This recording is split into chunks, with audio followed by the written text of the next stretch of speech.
I recently saw a video on the V Westlife channel here on YouTube talking about the MPX filter functionality on cassette decks equipped with Dolby noise reduction circuitry.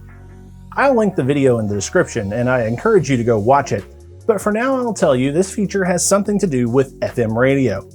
Since as a broadcaster I knew immediately what MPX was, that video gave me the idea to talk more about FM and what broadcasters do with it. Broadcasting is complicated, and for you to understand some of the things we do, you need to understand why we do it first. The history of the development of FM is a compelling story, so I wanted to tell part of it, then we'll ease into the fun technical stuff. For background, any sort of periodic wave has three basic properties.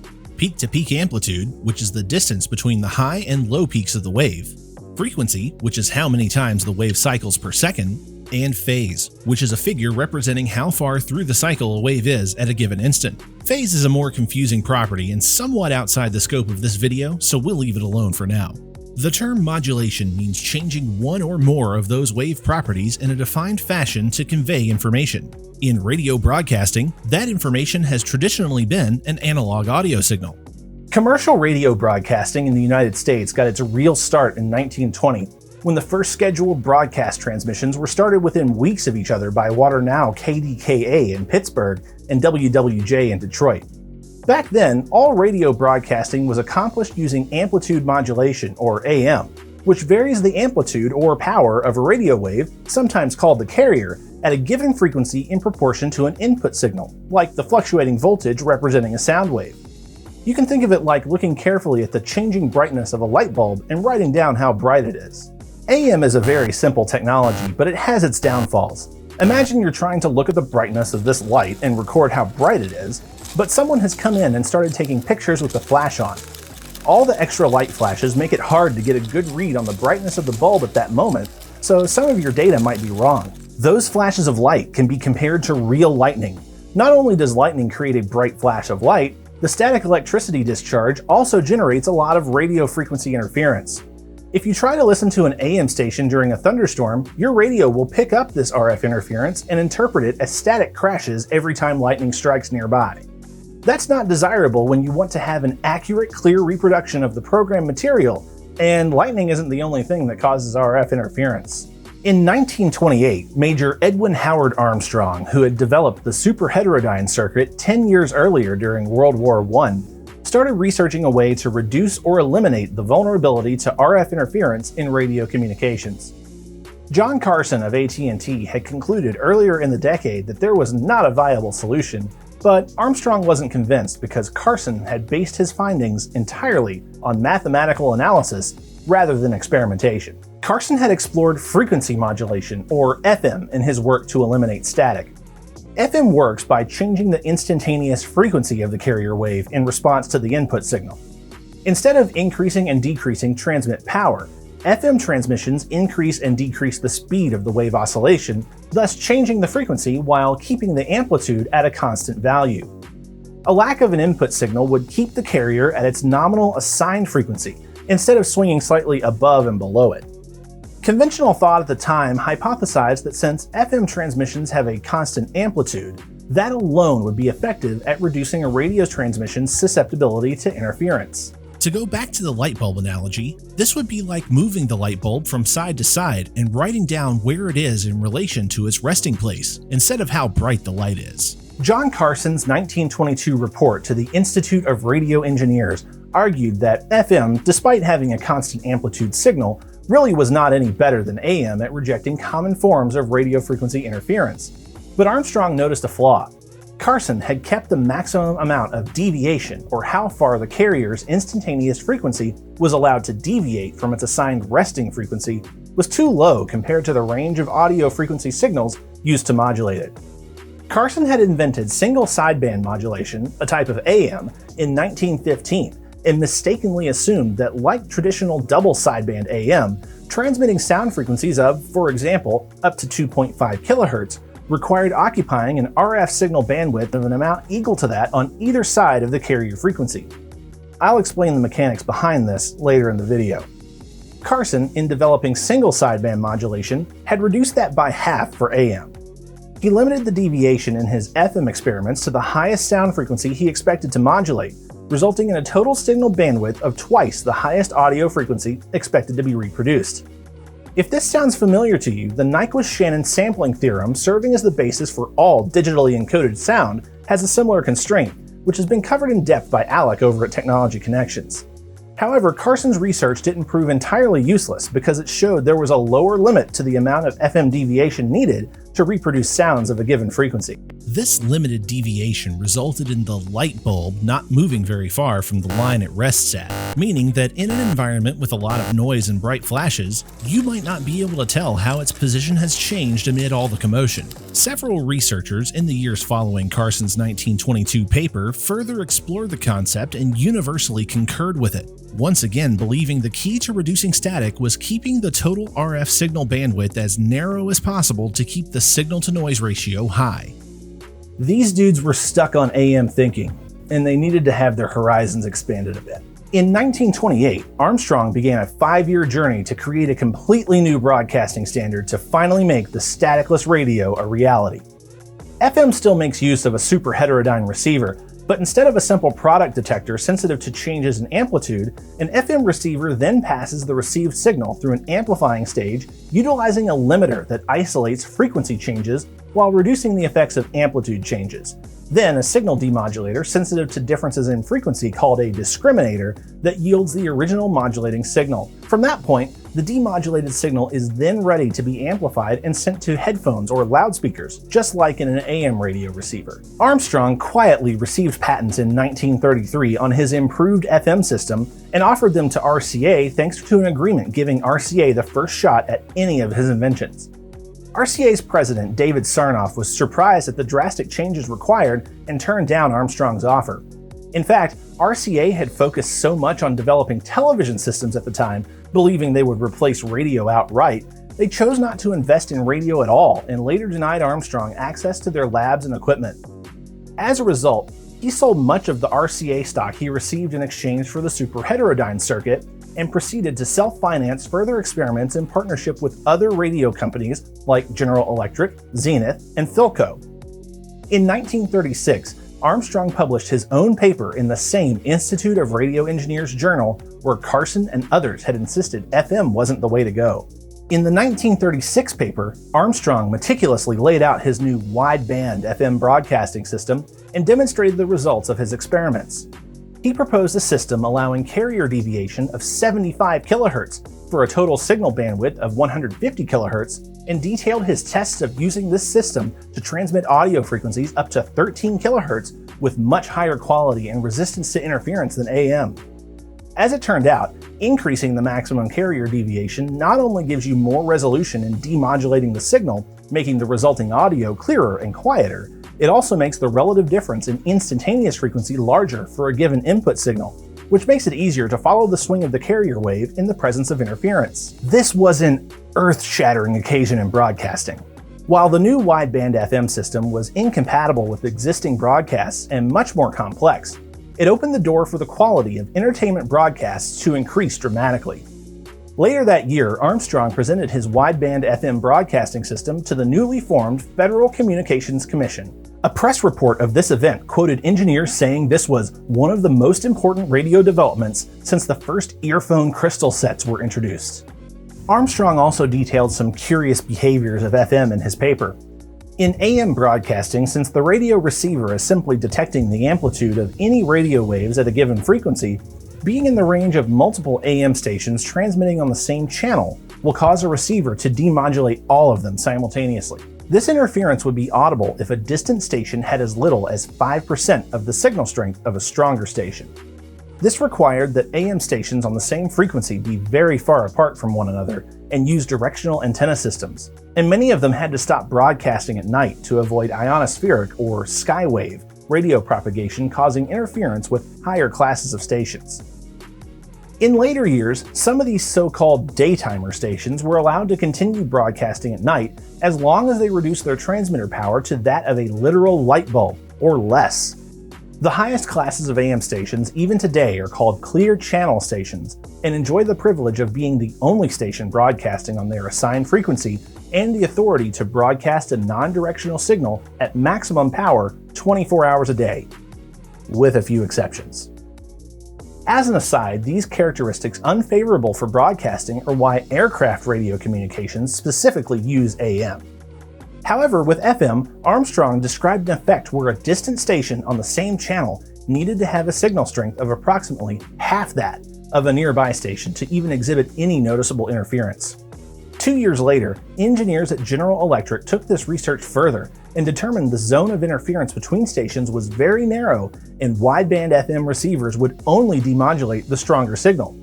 In fact, these engineers found that simply moving a few steps in any direction inside this zone of interference would occasionally make the receiver switch entirely to demodulating one station or the other without any noticeable interference. Today we understand this phenomenon as the capture effect, and this suppression of weak signals allowed FM stations on the same channel to be spaced closer together than would be possible with AM. In North America, however, regulatory agencies typically do not allow code channel stations to be close enough for anyone to experience the capture effect in practice. By early 1939, Armstrong had received experimental authorization from the FCC to operate a high-power FM station under the call sign W2XMN. Broadcasting Magazine detailed the new system in their February issue, and by 1941, the FCC officially designated a block of 40 channels between 42 and 50 MHz for FM broadcasting in the United States. In 1945, to avoid unpredictable radio propagation in the low VHF band, the FCC designated a new high band for FM broadcasting from 88 to 108 MHz, which is the same radio frequency range used in most regions of the world today for FM radio broadcasting. So, how does all this work? Armstrong's wideband FM system greatly increased the distance the light bulb moves so that a greater change in its position is required to produce sound waves, and makes it easier for receivers to follow changes in its position, both of which work to reject interference. You may be asking how something moving side to side produces sound, but maybe using something that actually produces sound in this manner instead of a light bulb will help. How about a guitar? You can imagine the instantaneous frequency of an FM station's carrier wave as a guitar string. A real guitar string rests at a certain position when it hasn't been plucked or picked and does not produce sound.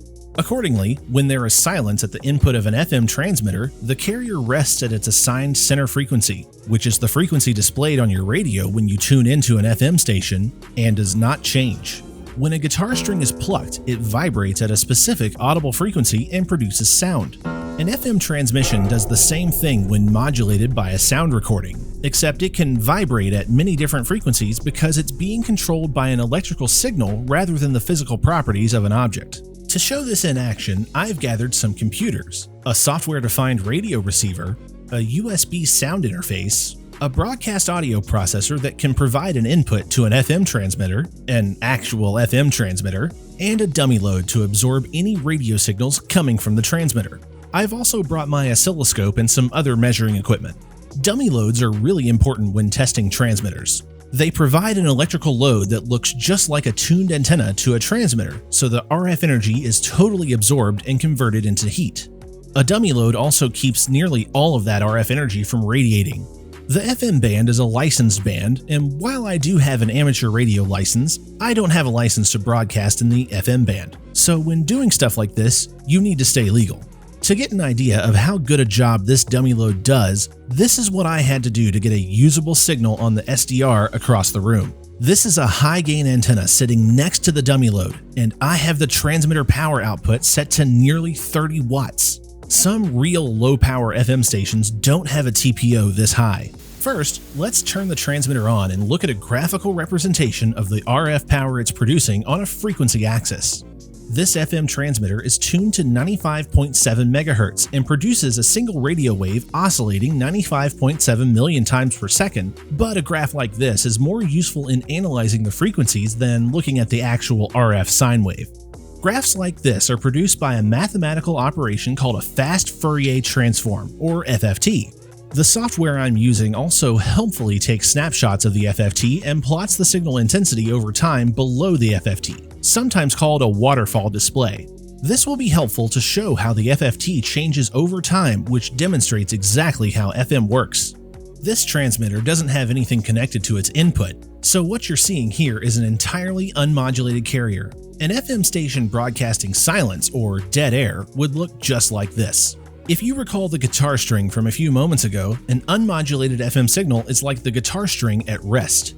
What I'll do now is use a function generator to send a 1 Hz sine wave to the transmitter. Humans can't hear sound at frequencies this low, but the sound wave will change slowly enough so that you can see the FM carrier swing back and forth through the channel at the same frequency as the sound waveform. If you take the Waterfall display and rotate it 90 degrees clockwise, you'll see that the FM carrier wave's spectral intensity traces that exact same waveform. This one appears inverted because higher frequency radio waves were on the right in the original orientation, but a radio receiver would understand it correctly. This is the very definition of an analog modulation method, because the modulation of the carrier wave is analogous, or a continuously variable direct copy of the modulating signal. From this, you can assume that the amount of frequency deviation in the FM signal is directly proportional to the amplitude of the modulating signal. Louder sound equals wider swing. You can see this in the FFT and Waterfall display as I adjust the amplitude of the sound wave up and down. If I apply a sound waveform representing music to the transmitter's input, you'll see the FFT showing the FM carrier swing back and forth through its channel wildly, tracing the same waveform right there on the Waterfall. A radio receiver uses circuitry and, more recently, software to follow that carrier wave and convert this frequency modulation back into the sound waveform that produced it. The 75 kHz deviation limit in FM broadcasting is defined as 100% modulation, and the amplitude of the audio signals going to the transmitter's input should be carefully adjusted so the modulation doesn't exceed 100%. But this is a regulatory limit and not a technical one.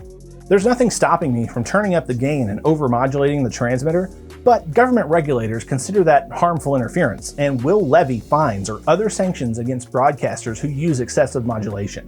Broadcasters commonly use devices to handle the adjustment of these signal levels automatically. These are called audio processors, and I made a video back in March of 2022 that explores these in greater detail. I've linked it in the description so you can go watch it later if you haven't already. This is an Omnia 6 broadcast audio processor. The final processing stage in a device like this is typically a clipper that ensures the modulating signal going into the transmitter absolutely does not go over a set limit. There are usually a few limiter and automatic gain control stages before the clipper so that it's a last resort, and broadcasters also employ some form of dynamic range compression so that very quiet sounds have their levels boosted a bit in the broadcast. When I played the music a moment ago, I was going through the audio processor, but I only had the final clipper enabled. You could tell that the FM deviation was only using a fraction of the bandwidth of the channel, which is shown highlighted on the FFT. Now, let's do it again, but with a sound enhancement preset enabled. The music sounds bigger, and more importantly, the modulation level is higher. The movement of the carrier wave takes up more of the channel. If you look at real FM stations on the FFT, you can see the exact same thing. I've tuned to my local NPR station, which has a lot of spoken word content, so we have plenty of opportunities to see short periods of silence. Sure enough, the carrier wave comes to rest at the center frequency during these periods of silence. But what are all these extra spikes? Is that some sort of interference? You see it on this commercial station too. What is that? I have a confession to make. I disabled some features of the audio processor. Let me turn them back on.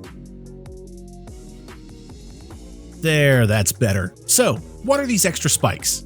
Howard Armstrong had a trick up his sleeve when proposing a 75 kHz deviation limit. As it turns out, you don't need to go that hard when making sure your deviation is more than the highest sound frequency you plan to reproduce.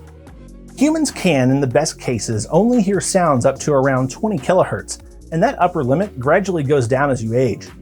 This process is called presbycusis, and it's the reason teenagers sometimes like to use notification sounds on their phones that are about 16 to 18 kHz.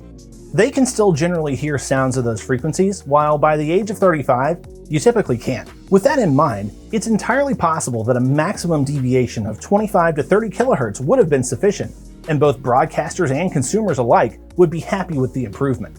Armstrong's 1936 paper also detailed the concept of multiplex operation, which is sometimes abbreviated to MPX. Hey, there's the term that sent me down this rabbit hole in the first place! In multiplex operation, the signal used to modulate the transmitter not only contains the frequencies audible to humans, but additional signals at what he termed super audible frequencies, that is, higher than humans are capable of hearing. Today, NBC is known as a broadcast television network in the United States, But in the 1930s, NBC had two radio networks, known as the Red Network and the Blue Network. Armstrong noted that an FM multiplex station would be able to transmit the audio programs of the Red Network and Blue Network simultaneously, with the signal for one of them shifted entirely above the range of human hearing before transmission, and the reverse upon reception. He also demonstrated a broadcast radio fax service, which would allow newspapers to transmit images of their publication directly to consumers over FM radio stations without interrupting the main program. AM stations had run radio fax services before, but they had to completely interrupt regular programming to do so. Let's go back to my setup here and look at the SDR display, but this time I've swapped the RF and demodulated audio sections. The demodulated signal has an FFT of its own showing the spectral intensity of the audio. As the music plays, you can see the intensity of various audio frequencies in this FFT. Watch what happens when I re-enable multiplex. You see a gigantic spike appear in the demodulated signal, but you can't hear any sudden loud noises. What gives? That huge spike is at exactly 19 kHz. It's too high a frequency for most humans to hear, but it's definitely there. This is called a pilot tone, and it has a very specific purpose. At the time of Armstrong's 1936 paper and presentation to the FCC, research into modern stereophonic sound recording was in its infancy. Audio engineers knew all about stereo, and there had even been experiments in broadcasting live symphony performances in stereo using two separate AM transmitters, but the lack of an efficient way to record stereophonic sound left it to a novelty until well into the 1950s. The earliest work in modern stereo sound recording in consumer media was done in vinyl records. On mono records, the groove wobbles in a horizontal motion, once again as a direct analog of the sound waves used to produce it. That's not unlike the carrier wave of an FM radio station when you think about it. The horizontal groove was done out of necessity. The earliest Edison phonograph cylinders had a vertically cut groove, modulating the depth of the groove in response to sound. It was found that a flat disc was a far superior form factor, but the weight of the typical stylus assembly used to reproduce the sound would destroy the groove over time, so horizontal motion was the solution. Over time, as electronic amplification technology matured, the weight of the pickup was reduced, the grooves were able to get smaller, and the material these records were made from eventually shifted from shellac to the lighter, softer, and more durable vinyl. The real breakthrough to put a second audio channel on a vinyl record was to reintroduce vertical motion, not only cutting the groove so the sides move in response to sound, but also applying a modulating signal to the depth of the groove. The very first proposed system to cut stereo vinyl records involved putting the left audio channel on the horizontal plane and the right channel on the vertical plane. This never actually made it into production, and there were good reasons for that. Think of how many people had record players at the time, and all of them only had one speaker, and the stylus only understood the horizontal motion of the groove.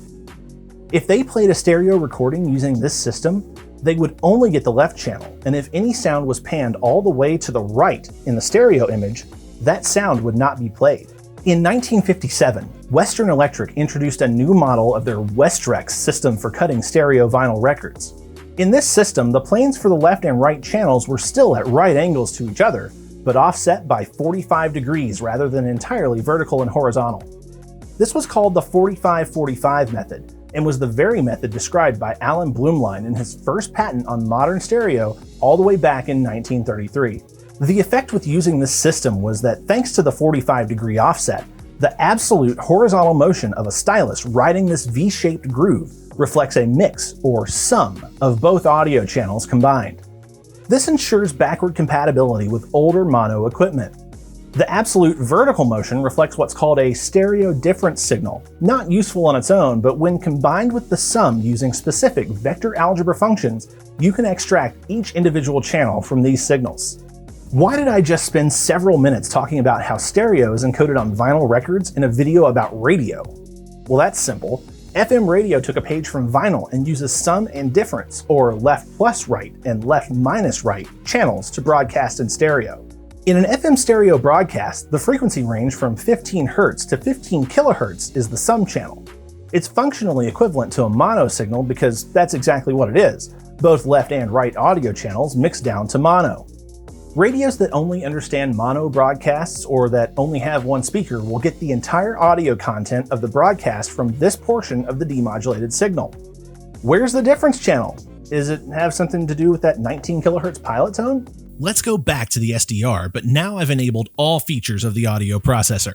The pilot tone at 19 kHz really stands out, but let me play music again and let's watch what this FFT display looks like.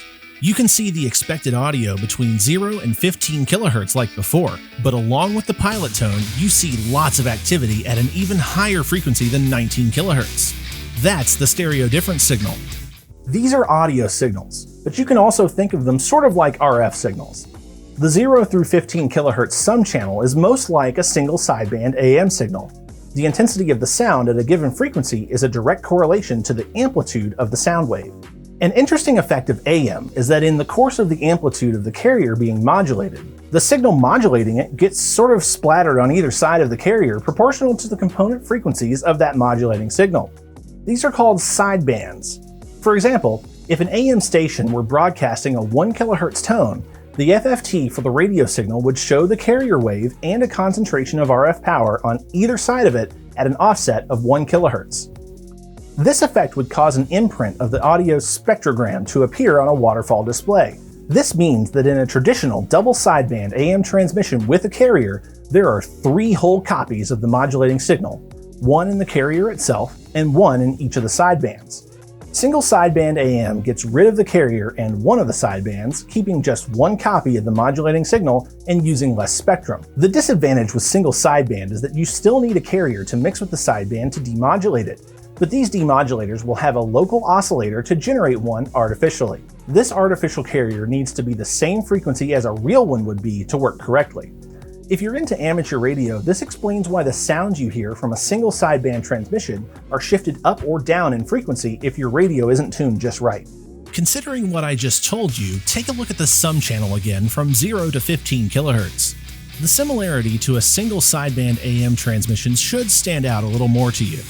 An artificial 0 Hz carrier is easy to recreate. 0 Hz is just direct current electricity. Now look at the 19 kHz pilot tone. Doesn't that sort of look like an unmodulated FM carrier? The pilot tone serves as an indicator that this is a stereo broadcast. If you've ever seen a radio receiver or boombox that has some sort of light or display showing that it's receiving stereo, the presence of this pilot tone is what controls that. The pilot is protected and no other signals are allowed within 4 kHz of it, so the audio has a very aggressive low-pass filter at 15 kHz. This effect is easier to see on radio stations that have more aggressive audio processing, like this one. What's all this extra stuff at a higher frequency than the pilot? It seems to have some sort of correlation to the audio present in the sum channel, and this is because that's the stereo difference or left minus right signal. The difference channel is a type of double sideband AM signal with a suppressed carrier or DSB-SC. That's why it seems to have a mirror image appearance, but with no spike corresponding to the carrier wave in the center. An interesting development in the 2010s saw some stations experimentally broadcasting the difference channel with single sideband modulation, which proponents claimed results in a better signal-to-noise ratio and more robust decoding of the stereo separation. Newer receivers handled it well, but older radios had some problems. In the end, it was never fully authorized in the United States, and all FM stereo stations went back to DSB-SC. Based on what I've said so far, you may be thinking that your FM radio has a local oscillator to recreate the carrier and demodulate this difference channel. That's a great observation, and you would be right, if it was necessary. This may not be obvious at first, but the carrier for the difference channel is included inside the multiplex signal. It's the pilot tone. The difference channel is centered at 38 kHz, which is exactly twice the frequency as the pilot. This is sometimes called the second harmonic.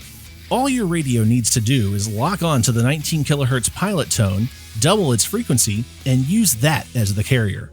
To get both left and right audio channels from the sum and difference signal, you just need simple algebraic equations. The sum channel can be expressed as the binomial L plus R, and the difference channel is expressed as L minus R. To isolate the left channel, simply add these two binomials. The algebraic equation would then be written as quantity L plus R plus quantity L minus R. By opening the parentheses or brackets to get L plus L minus R and combining like terms to get L plus R minus R, this equation solves to L plus L, or 2L, only the left channel. For the right channel, the expression is quantity L plus R minus quantity L minus R. Opening the parentheses or brackets with the understanding that subtracting a binomial inverts the signs of its terms, you'll get L plus R minus L plus R. Combining like terms yields L minus L plus R, which solves to 2R, or only the right channel. This is how the circuitry in a stereo FM receiver extracts the audio channels. Adding two signals together is pretty easy to imagine, but how do you subtract an electrical signal? For anything with wave oscillations, you'll simply invert the phase of the waveform before combining the signals. This would look like flipping an image of the wave vertically. The peaks of the wave, which would increase the amplitude of the wave it's combined with, are now valleys, which decrease the amplitude of the wave it's combined with.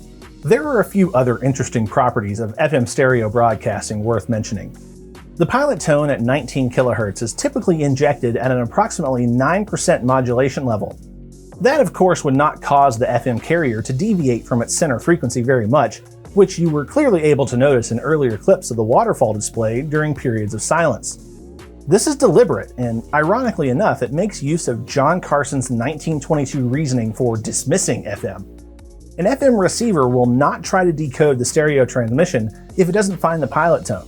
The low modulation level of the pilot ensures that as radio signal reception gets worse, the pilot is one of the first components of the transmission to drop below the noise floor and the receiver falls back to mono mode.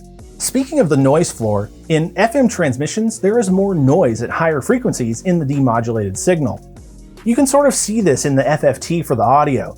The noise floor is visible as this curved line. While it looks curved on this display, the noise profile is more like a diagonal line. Engineers call that a triangular distribution. There is a point at which that noise becomes audible. To compensate for that, FM broadcasters amplify the audio levels more at higher frequencies just before transmission, and radio receivers have a complementary attenuation circuit that brings the audio back to a normal level, but also cuts down that noise. This is called pre-emphasis and de-emphasis. Fully grasping how this works requires a deeper understanding of electronics, but you need to be aware it exists. For those squarely on the consumer side, Dolby noise reduction uses a similar method to reduce noise on magnetic tape. There were even experiments with a form of Dolby noise reduction in FM radio broadcasts in the 1970s, but it never really caught on.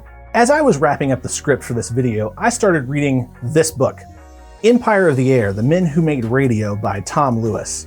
It's a fantastic account of how broadcasting got its start and follows the stories of the three people who shaped broadcasting the most: Howard Armstrong and David Sarnoff, who I talked about in this video, and Lee DeForest, who invented the triode vacuum tube in 1906.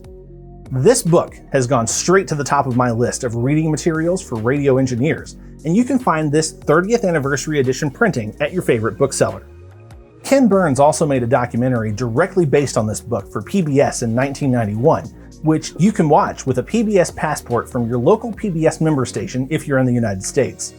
Elsewhere in the world, it's likely available from a variety of streaming services or digital media stores. I also wanted to thank you for watching this video. I seriously didn't plan on this becoming what it did, but I really enjoyed writing it. Putting this video together helped me learn a few things and also helped me understand some things I knew about but didn't know why.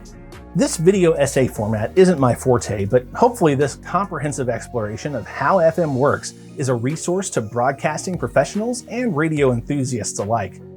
There's so much more to the story, like the bitter format war that erupted over stereo broadcasting in the late 1950s, the numerous protracted lawsuits that upended the industry and led to Howard Armstrong's tragic and untimely end, and the shift of technical innovation from individual inventors to teams of scientists and engineers employed by giant corporations like RCA. I'll get back to making my usual style of videos soon. To support my content, make sure you like, subscribe, and share my videos with your favorite fellow nerds so they can see what broadcasting is all about. You can also visit my landing page at broadcastblueprint.com. I'll catch you next time.